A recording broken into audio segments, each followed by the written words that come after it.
Hi everyone, welcome back to my channel study with Ashish. तो जैसा कि आप सभी लोग जानते हैं, जो फर्स्ट मीटिंग में आज एग्ज़ाम हुआ है उसमें क्लास 6 to 8 में जो एसएसटी का पोर्शन है उसके हिस्ट्री को लेकर हम यहाँ पर आ गए हैं। यहाँ पर हिस्ट्री के आंसर की एनालिसिस करेंगे और करेक्ट आंसर जानेंगे। तो अभी तक आपने मेरे चैनल को सब्सक्राइब नहीं किया तो कर लीजिएगा, वीडियो को शेयर कर दीजिएगा, कमेंट करिएगा कि आपका कितना क्वेश्चन इसमें से सही हो रहा है।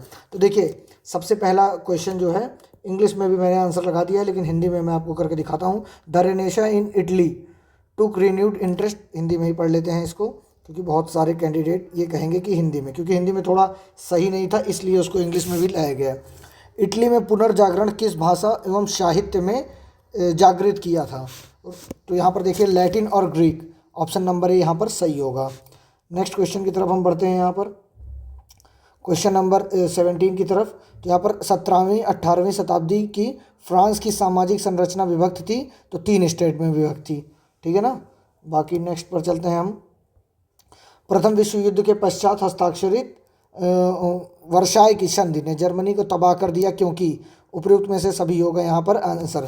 देखिए, यहाँ पर सबसे बड़ी बात यह है कि यहाँ के हिस्ट्री में वर्ल्ड हिस्ट्री से बहुत ज़्यादा क्वेश्चन देखने को आपको मिला है। तो अब वर्ल्ड हिस्ट्री जो भी कैंडिडेट पढ़े रहे होंगे उनका सही हो गया होगा, अन्यथा उनको सामना करना पड़ा होगा कठिनाई का। देखिए, इनमें से कौन से ब्रिटिश के विरुद्ध लड़ने वाला जनजातीय नायक नहीं था? तो यहाँ पर 4-5 ऑप्शन दिए हैं, इसमें से सही क्या होगा? CR दास, चितरंजन दास जो होंगे, जो नहीं थे, बाकी सभी लोग थे। तो ठीक है ना, इसमें ऑप्शन नंबर सी हो जाएगा। इंग्लिश में भी आपको एक बार दिखा दे रहा हूँ, नहीं समझ में आएगा तो मिला लीजिएगा। देखिए, who was the not a tribal leader fought against the British fought, तो यहाँ पर CR दास, चितरंजन दास आंसर सही होगा इसका। तो अब देख लीजिए, नीचे देख लेते हैं, अगर वहाँ सही नहीं होगा तो इंग्लिश में ही करते हैं। चलिए, यहाँ पर पढ़ने योग्य है। स्वतंत्रता, समान नियमों तथा समान अवसरों के प्रारंभिक विचारों को फ्रांसीसी सामाजिक बदलाव में प्रस्तुत करने वाले व्यक्तियों का सही समूह है। तो John Locke, Jean Jacques Rousseau, ये 3 ऑप्शन यहाँ पर दिख रहा है। 5th नंबर पर देख लीजिए आप, तो यहाँ पर आपको दिख रहा होगा John Locke, Jean Jacques and Rousseau, ये ऑप्शन नंबर ए सही होगा आपका। नेक्स्ट क्वेश्चन पर हम चलते हैं, क्वेश्चन नंबर 6 की तरफ। 18वीं सदी के फ्रांसीसी समाज की वर्ग की व्यवस्था के संदर्भ में कौन सा युग्म सुमेलित है? तो इसमें से उपयुक्त में से एक से अधिक सही आंसर होगा। आपके उसमें जो भी आंसर होगा ये देख लीजिएगा आप, यहाँ पर उपयुक्त में से एक से अधिक क्वेश्चन नंबर 6 में सही होगा। अब क्वेश्चन नंबर 7 की तरफ चलते हैं हम। यहाँ पर देखते हैं, किस वर्ष रूसी बोल्शेविक पार्टी को संविधान सभा में बहुमत न मिलने पर असेंबली ने यह तर्क देते हुए अनिश्चित परिस्थितियों में चुनी गई असेंबली के मुकाबले अखिल रूसी सोवियत कांग्रेस कहीं ज़्यादा लोकतांत्रिक संस्था है, उसके प्रस्ताव को ठुकरा दिया था? तो 1917 ईस्वी इसमें करेक्ट आंसर हो जाएगा। क्वेश्चन नंबर 10 का एकदम करेक्ट आंसर नहीं मिल पाया है, इसलिए इस पर नहीं बताया गया, क्योंकि गलत बताना ठीक नहीं होगा। बाकी क्वेश्चन नंबर 8, कुछ क्वेश्चंस। प्रसिद्ध क्रांतिकारी नेता चंद्रशेखर आज़ाद के अनुरोध पर किसने द फिलॉसफी ऑफ बम का दर्शन का नामक पुस्तक लिखा था? तो भगवती चरण वोहरा ने ये लिखा था। और क्वेश्चन नंबर इधर 11 है, साइड में करते हुए चल रहे हैं, आप अपना क्वेश्चन मिलाते हुए चलिएगा। आत्मसम्मान आंदोलन के पुरोधा कौन थे? तो EV रामास्वामी नाइकर थे, ठीक है ना। तो ये इस क्वेश्चन का आंसर होगा EV रामास्वामी नाइकर। आप लोग कहेंगे तो इसका PDF भी मैं आपको सेंड कर दूंगा ग्रुप में। कमाटागारू क्या था? तो एक शिप थी, एक जहाज़ थी कमाटागारू। नेक्स्ट क्वेश्चन पर हम चलते हैं। जर्मनी में नाजी यूथ लीग का गठन कब किया गया था? तो 1922 ईस्वी में इसका गठन किया गया था। नेक्स्ट क्वेश्चन की तरफ हम बढ़ते हैं। देखिए, आपको क्वेश्चन देखकर आगे अपना उसको करते जाना है, कौन सा क्वेश्चन नंबर आपके में दिया है। किसने फांसीवाद से प्रभावित होकर प्रथम विश्व युद्ध के बाद इंग्लैंड की संसद तथा यहूदियों के विरुद्ध प्रचार किया और काली कुर्ती वाले एक दल का गठन किया? तो कौन था वो? ओसवाल्ड मोज़ेले, ठीक है ना, ओसवाल्ड मोज़ले, ये होगा करेक्ट आंसर इसमें। 1904 ईस्वी में हार्दिक समझौता में कौन सा देश शामिल था? तो फ्रांस और इंग्लैंड दोनों था, तो इसलिए उपयुक्त में से एक से अधिक इसका आंसर हो जाएगा। नेक्स्ट क्वेश्चन देखते हैं हम।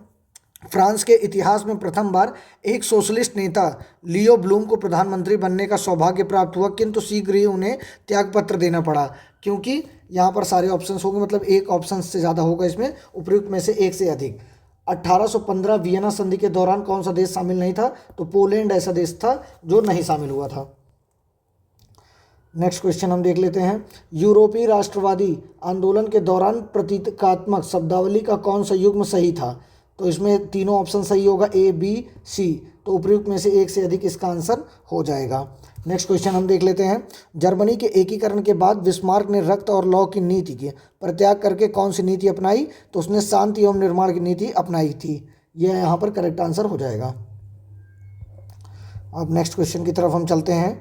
इंग्लिश में भी है, आप वीडियो को पॉज करके देख लीजिएगा जिसको इंग्लिश में होगी। क्वेश्चन नंबर 19 का क्वेश्चन नहीं मिला है, इसको जल्द ही अपडेट करके आपको बता दिया जाएगा।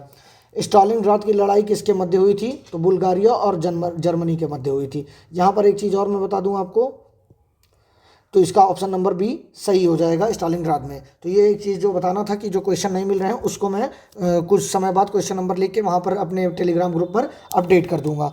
तो यहाँ पर देखिए, निम्नलिखित में से कौन सा कथन सत्य है? तो 18वीं सदी तक महीन कपड़े पर अंतर्राष्ट्रीय भारत का दबदबा था। अमेरिकी गृह युद्ध फलस्वरूप भारत कपास निर्यात में कमी आई।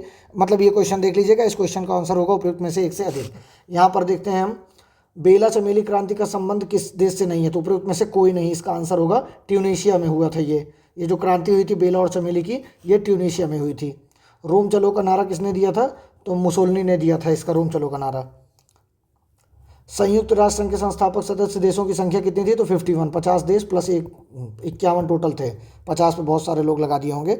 1973 में रचित पुस्तक गुलामगिरी की धारणा को निष्प्रभावित करती है। देखिए यहाँ पर दो चीज़ें हैं, एक निम्न जाति विभेद, वहाँ पर कास्ट से संबंधित सब कुछ बताया गया है, लेकिन सामाजिक ताने बाने की जटिलता को भी ले सकते हैं। तो ये देखने योग्य बात होगी कि या दोनों मानते हैं या इन दोनों में से कोई एक मानते हैं। तो ये बिहार लोक सेवा आयोग आंसर जब बताएगा तभी आप करेक्ट इस पर कुछ लगा सकते हैं।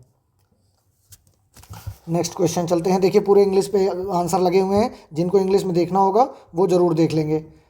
देखिए अब यहाँ पर हिंदुस्तान स्टैंडर्ड किसका समाचार पत्र था? तो उपयुक्त में से कोई नहीं, यहाँ पर आंसर होगा। ठीक है ना। नेक्स्ट क्वेश्चन देखते हैं कि ब्रिटेन में कृषि क्रांति, एक सेकंड ये क्वेश्चन दिख नहीं रहा है एकदम, तो इसका 30 नंबर, कितना नंबर क्वेश्चन है? 30 नंबर इंग्लिश में कर लेते हैं हम। Who was known as the architect of the agriculture revolution in Britain? तो कौन था? Jethro Tull. तो यहाँ पर आपको इनका नाम याद रखना है, जेथ्रो टुल नहीं, वहाँ पर टुल लिखा है हिंदी में, तो याद रखिएगा, जेथ्रो टुल इसमें आंसर हो जाएगा। प्रथम विश्व युद्ध कब हुआ था? तो ये सभी को पता है, 1914 से 1918 के बीच में लड़ा गया था। रूस में नई आर्थिक नीति का आंसर मैंने बता दिया, लेनिन ही होगा। और इसके बाद जस्ट आपको ज्योग्राफी का भी आंसर मिल जाएगा। तो आप सभी लोग चैनल पर बने रहिएगा और टेलीग्राम चैनल पर जरूर जुड़ जाइएगा, वहाँ पर भी आंसर आपको अपडेट किया जाएगा। वैश्वीकरण के संदर्भ में कौन सा सही है? तो ये दोनों तो नहीं सही है, आर्थिक सुधार ही वैश्वीकरण के डेफिनेशन में आता है, तो यही आपको देखने को मिलेगा। हालांकि बहुत सारे लोग उपयुक्त में से एक से अधिक लगाएंगे, तो आंसर जब आ जाएगा बिहार लोक सेवा आयोग की तरफ से तब आपको खुद ब खुद पता चल जाएगा। औपनिवेशिक काल में कौन सा प्रमुख उद्योग क्षेत्र भारतीयों के हाथ में था? तो वस्त्र और कपास यानी कॉटन का बिजनेस भारतीयों के हाथ में था। किस घटना में यह सिद्धांत निष्प्रभावी हो गया कि पूर्ति अपनी मांग स्वयं पैदा कर लेती है? तो 1929 की विश्व की आर्थिक महामंदी में। थोड़ा सा डाउट है इस क्वेश्चन में, अन्यथा यही सही होगा एकदम, ये मान के चलिए। महात्मा गांधी ने चंपारण यात्रा किस वर्ष की थी? तो ये एकदम सीधा सीधा क्वेश्चन है, 20 बार पूछा गया है, तो 1917 इसमें करेक्ट आंसर होगा। अपने लास्ट क्वेश्चंस की तरफ हम लोग चलते हैं। देखते हैं भारत में प्रथम छापाखाना किस वर्ष स्थापित किया गया था? तो पुर्तगीज़ ने किया था 1557 में। इससे संबंधित एक क्वेश्चन और आया है, जिनको एक क्वेश्चन ये पता होगा वो दोनों सही कर दिए होंगे। 1942 में किसने भारत छोड़ो आंदोलन दिया था? देखिए लगभग किताबों में, एनसीईआरटी से लेके बहुत सारी किताबों में महात्मा गांधी का नाम आता है और बहुत जगह आंसर की में इनको सही माना जाता है, लेकिन यहाँ पर अगर आप बहुत सारे लोग उपयुक्त में से कोई नहीं लगाएंगे, यूसुफ मेहर अली का नाम आता है इसके लिए। लेकिन अब देखिए किस प्रोस्पेक्टस में इसको क्या मानता है आयोग, महात्मा गांधी को मानता है या फिर उपयुक्त में से कोई नहीं? तो ये देखने योग्य बात होगी, आने वाले समय में खुद ही पता चल जाएगा कि क्या मानता है बिहार लोक सेवा आयोग। इनमें से कौन सा पेरिस शांति सम्मेलन के बड़े 4 परिषदों के सदस्य थे? तो लॉर्ड जॉर्ज, वुड्रो विल्सन और लेडो सभी लोग थे, तो उपयुक्त में से एक से अधिक ऑप्शन हो जाएगा इसमें से करेक्ट। किसने भारत में आधुनिक छपाई तकनीक प्रारंभ की? तो पुर्तगीज़। वही जो क्वेश्चन आगे था वही लगभग उससे संबंधित ये क्वेश्चन है जिसको मैंने बता दिया आपको। किस वर्ष लॉर्ड लिटन ने भाषाई आधार पर प्रेस की स्वतंत्रता पर प्रतिबंधित कर दिया था? तो 1878 में, याद रखिएगा ये क्वेश्चन। नेक्स्ट क्वेश्चन देखते हैं हम।